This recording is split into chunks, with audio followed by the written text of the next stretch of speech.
ক্ষমতায় পুরুষের যৌন স্পিরিটকে, পুরুষের যৌন চাহিদাকে, পুরুষের চাওয়াটাকে এদেশের নারীবাদীরা বৈবাহিক ধর্ষণ বলছেন।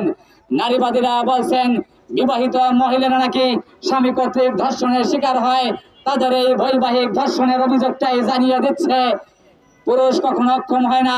অক্ষমতার কোনো শব্দ পুরুষের ডিকশনারিতে নাই। তবুও পরকীয়ায় জড়িত নারীর অপরাধ মুছে দিতে, পরকীয়ায় জড়িত নারীর অপরাধ মুছে দিতে বেপরোয়াপনা মুছে দিতে পুরুষকে অক্ষম হিসাবে উপস্থিত করা হচ্ছে।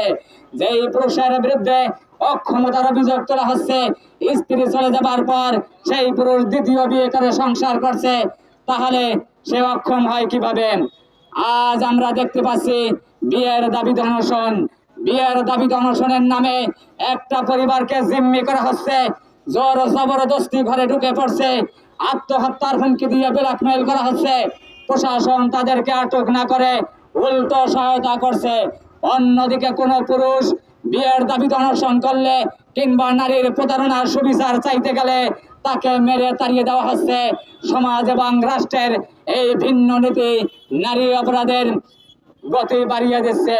প্রিয় উপস্থিতি, বলা হচ্ছে প্রেম করেছে বিয়ে করবে না কেন, শারীরিক সম্পর্ক হয়েছে বিয়ে করবে না কেন, এই ধরনের কথা বলার জ্ঞান বুদ্ধি যার আছে, বিয়ের দাবিতে অনশন করার মতো দুঃসাহসিকতা যার আছে, সে নারী অবলা ছোট, কিছু বুঝে না, তা হয় কি করে? মেয়েরা কোনো অপরাধ করলে বলা হয় মেয়ে ছোট, কিছু বুঝে না, লোভ দেখিয়ে বিয়ে করা হয়েছে, লোভ দেখিয়ে আকাম করা হয়েছে।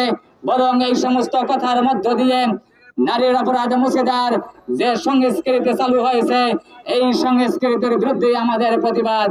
প্রেমের সম্পর্ক